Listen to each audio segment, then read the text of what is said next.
Hello, welcome to Indpro's technical content series for understanding bulk solids handling products, part 16. I'm Ronak, and today we'll be talking about explosion isolation valves and the importance of these in bulk solids handling. In food, chemicals and pharmaceutical industries, dust explosion is a very common concern, and an explosion must always be contained within where the explosion occurs. For an explosion to occur, three ingredients are necessary, which are a dust cloud, a source of ignition, and oxygen.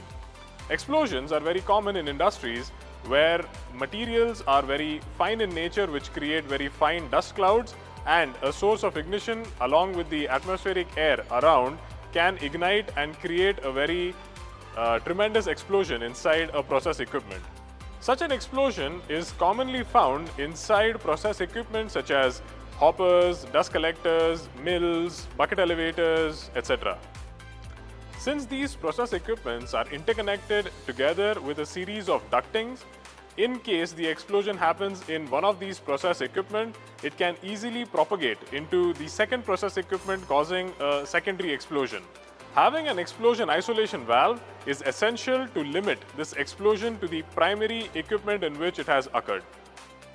There are two kinds of explosion isolation valves, active type and passive type.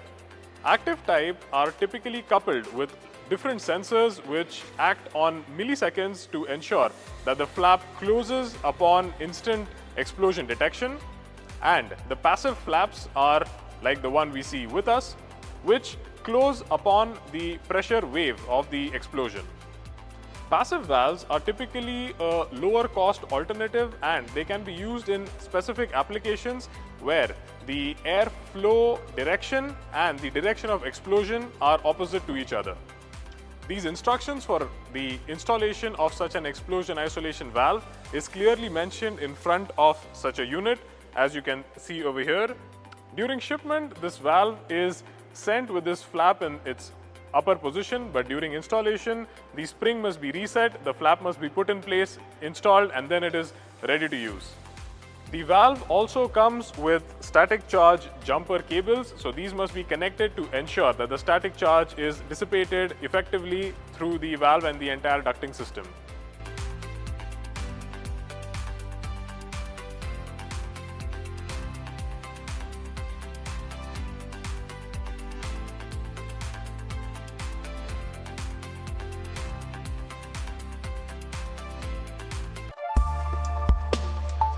Stay tuned for more updates.